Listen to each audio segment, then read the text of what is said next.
A nuclear war would be one in which nuclear powers will use every single nuclear weapon that they possibly can use, because it's going to be a fight to the finish.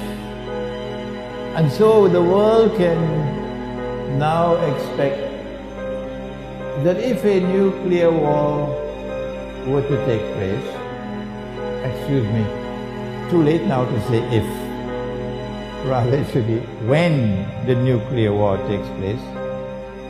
When the nuclear war takes place, because they've already declared war on Russia.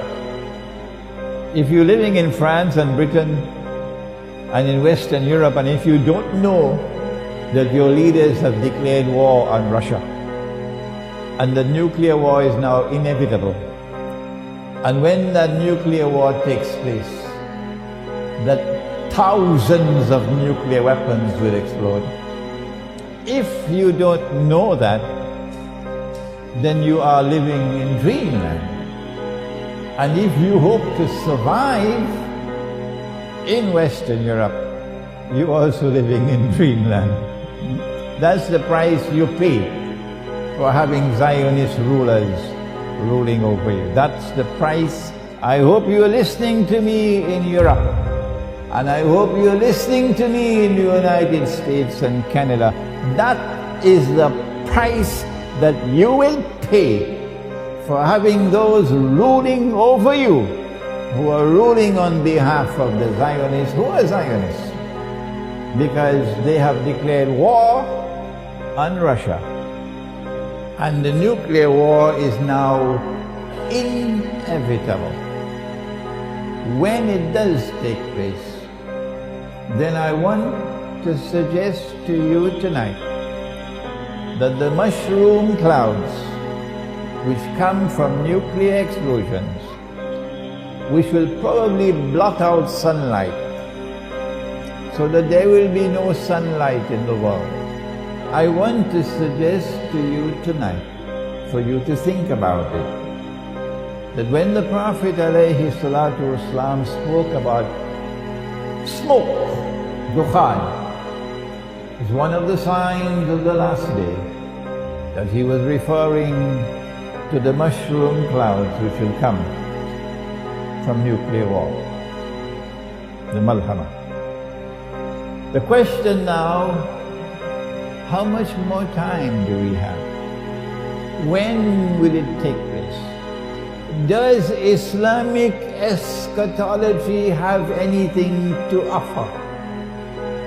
And we do have an answer as to how much time is left, and how will we know when the malhama will take place.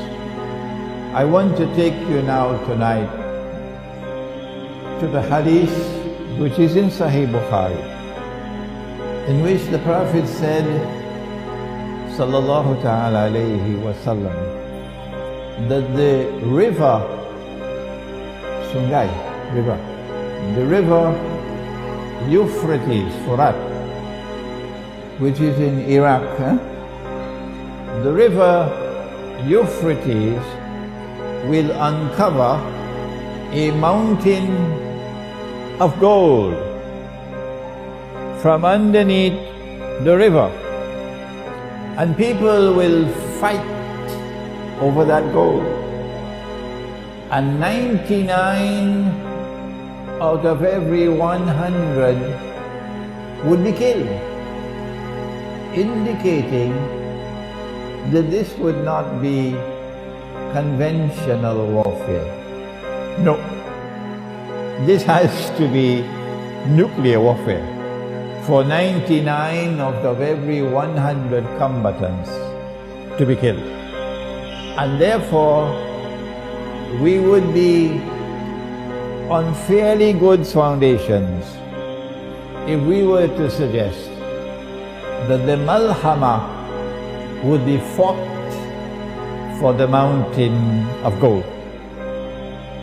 Those who will fight for the mountain of gold will all be saying, I will be the one who will survive.